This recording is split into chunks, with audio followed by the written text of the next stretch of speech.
नमस्कार, आप देख रहे हैं हेडलाइंस 24 समाचार चैनल। आइए रुक करते हैं आज की खबरों की। सत्य और अहिंसा के परम व्रत को लेकर न केवल जैन समुदाय बल्कि भारतवर्ष में अहिंसा परमो धर्म के व्रत को चरितार्थ करने वाले जैन समुदाय के संत आचार्य श्री आजर्व सागर महामुनिराज का भोपाल में रविवार को प्रातः बेला में मंगल प्रवेश हुआ। आचार्य श्री आजर्व सागर जी अरेरा कॉलोनी स्थित जैन लाल मंदिर में विराजमान हुए। उनके आगमन से भक्तगण में काफी उत्साह और उमंग देखी गई। जैन मंदिर में मंगल प्रवचन तत्पश्चात आहारचर्या का कार्यक्रम आयोजन भी हुआ, जहां आचार्य श्री ने कहा कि प्रत्येक व्यक्ति को हमेशा सकारात्मक बात करनी चाहिए और लोक कल्याण एवं सभी के मंगल की कामना प्रभु से करनी चाहिए। अपने जीवन को महान बनाने की भावना रखें। अनेक लोग कुछ भी नहीं करते हैं, लेकिन वे सुखी रहने के साथ साथ अनेक वैभव भी पाते हैं। आज धर्म और पुण्य करोगे तो आपका बैलेंस पुण्य का बढ़ेगा, जो अगले भव में काम आएगा। सभी में अर्थ होता है, अनर्थ नहीं। कोई व्यक्ति राजकुल में जन्म लेकर सुख भोगता है, वह उसके पूर्व जन्म के तप का प्रभाव है। पूरे भारत के लिए, पूरी समाज के लिए हमारा यही आशीर्वाद है कि हमारा देश बहुत महान देश है।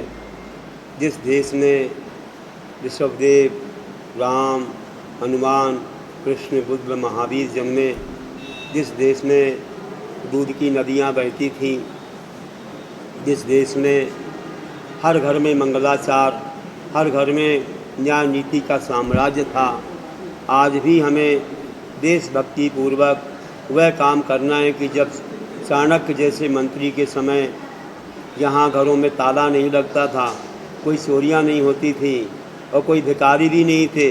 मैकालो भी जब आया आज से कुछ शताब्दी पहले, उसने देखा भारत में कोई भिखारी नहीं है, भारत में कोई चोरी जारी नहीं है, बहुत शिक्षा है, गुरुकुल हैं, यहाँ अहिंसा का बहुत प्रभाव है और अपनी मातृभाषा और अपने देश के अच्छे इस धर्म के लिए, संस्कृति के लोग समर्पित हैं। तो उसने फिर सोचा कैसे बदला जाए देश को, तो अंग्रेजी सिखाई, तो धीरे धीरे विदेशी परंपरा यहाँ पर डाली और कई लोग बदल रहे हैं। हमको बहुत दुख हो रहा है कि ऐसी पश्चिमी कोई संस्कृति से लोग प्रभावित होकर के अपने खान पान में, रहन सहन में बदलाव ला रहे हैं। आज हमारे देश में हमने देखा राम की क्या पोशाक थी, कृष्ण कैसे रहते थे, कैसे महावीर आदिनाथ। हम भी अपने देश की ये सुरक्षा रखें, खादी और सूती वस्त्र और कैसे धोती पहनना, कैसे कुर्ता पजामा पहनना, किस प्रकार से साड़ियाँ पहनना, किस प्रकार अपने सिर को ढकना, आदि आदि परंपराएं थीं। और हमारे देश में इसी प्रकार और भी खान पान में लोग दिन में ही भोजन करते थे, छान कर पानी पीते थे और मांसाहार से तो बहुत दूर थे। हमारे देश में कोई भी अंडा मछली मांस का सेवन नहीं करते थे, शाकाहार का सेवन करते थे। अपने शरीर की रचना भी वैसी ही है। अपने शरीर की रचना कैसी है, जैसे कि हाथी, घोड़ा, बैल और गाय, भैंस और बंदर कैसे रहते हैं, क्या खाते हैं। देखो, हार्स पावर बोलते हैं मशीन में, कोई लायन पावर नहीं बोलते हैं। हार्स क्या खाता है, घास खाता है, चना खाता है, धान्य खाता है। तो घास खा के भी इतनी शक्ति आती है कि हार्स पावर मशीन में बोला जाता है। और लोग आज उसको छोड़ कर के जो और पशुओं का और जैसे हिंसक प्राणियों का आहार है वो कर रहे हैं, उनमें वो शक्ति नहीं है जो शक्ति शाकाहार में है। अपन तो इतने सारे धान, फल, फूल हैं, अच्छे ड्राई फ्रूट्स हैं और कई प्रकार के मेवे वगैरह हैं और दूध वगैरह, रस वगैरह हैं। इनका सेवन करेंगे, घी वगैरह का, जो कि हमारे प्रभु ने भी किया है, भगवान ने भी किया है, तो उसके माध्यम से शक्ति आएगी और उससे अच्छे भाव आएंगे, आध्यात्मिक भाव आएंगे। उससे सब विचारों से हम न्याय नीति से चलेंगे, हमारे मन में शांति रहेगी, कहीं क्रूरता नहीं आएगी।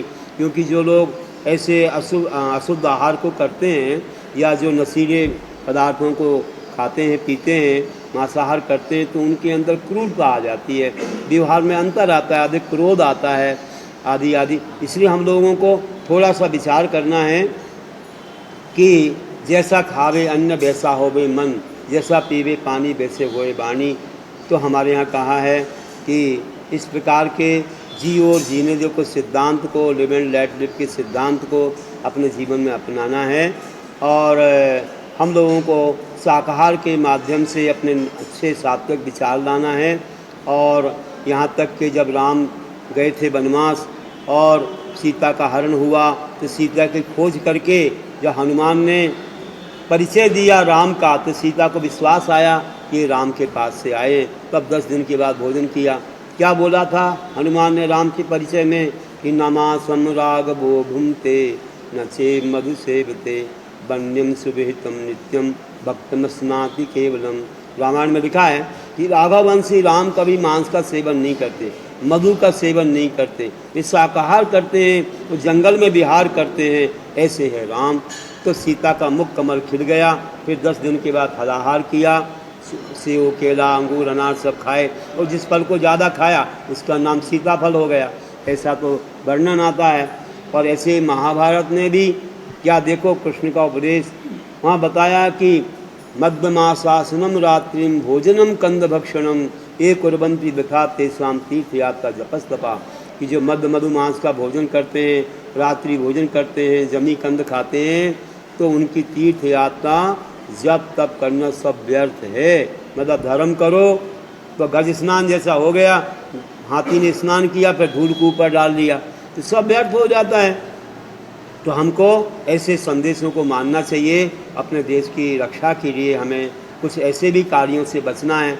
आज मान लीजिए मांसाहार नहीं करते हैं लेकिन यूरोपियन पद्धति को भारत ने स्वीकार कर दिया और आज ग्रीन सिंबल लगा करके भी उसमें नॉनवेज डाला जाता है। जैसे बाल पंख सींग नाखून चर्बी अंडे की जर्दी को वो लोग मांसाहार नहीं मान रहे, उसको वेज में ले लिया, उसमें मिलाया जा रहा है। ई नंबर डालते कोड नंबर उससे मालूम पड़ता है। लेकिन इसमें ग्रीन सिंबल लगा के भी वस्तुएँ डाली जा रही हैं। ये हमारे भारत की संस्कृति से ये अनुकूल नहीं है, प्रतिकूल है। इसके लिए आप लोगों को पाबंदी लगाना चाहिए। और आजकल फास्ट फूड में केमिकल्स डाल रहे हैं उसकी एज बढ़ाने के लिए। अजीनोमोटो जैसी चीज़ें भी डाली जा रही हैं जो चाइनीज़ हैं और पर उसमें नॉनवेज भी होता है, वो कैंसर का कारण होता है। इसलिए हम लोगों को फास्ट फूड से बचना है।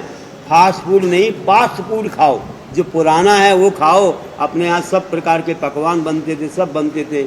आजकल पति पत्नी दोनों नौकरी पर चले जाते हैं, घर में कोई काम करने वाला नहीं, तो फिर वो फास्ट फूड खाते हैं तो इससे स्वास्थ्य खराब हो जाता है, कैंसर वगैरह हो जाते हैं। तो हम लोगों को समय देना चाहिए, घर में ही रसोई बनाना चाहिए या कहीं पर अहिंसक रसोई है उसका ही हमें उपयोग करना चाहिए। ऐसा होगा तो अपना जीवन महान बनेगा और अच्छे विचार आएंगे और हमारी संस्कृति अच्छी चलेगी और हम बहुत कालों तक अपने देश को अहिंसामय और शांतिमय बना सकते हैं।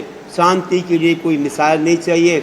अब्दुल कलाम से पूछा किसी युवा ने कि ऐसी कौन सी मिसाइल है जिससे शांति मिल सके। उन्होंने कहा अहिंसा से बढ़कर के कोई मिसाइल नहीं है जो विश्व में शांति दे सके। अहिंसा ही सबसे बड़ी मिसाइल है।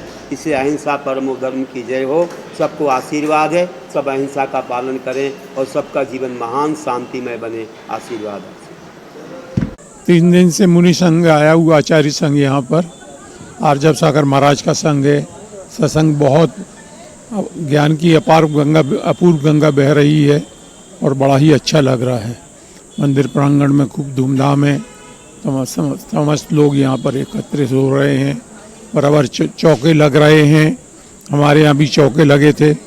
एक दिन 2 महाराज के आहार हुए, कल आचार्य श्री के आहार हो गए हैं।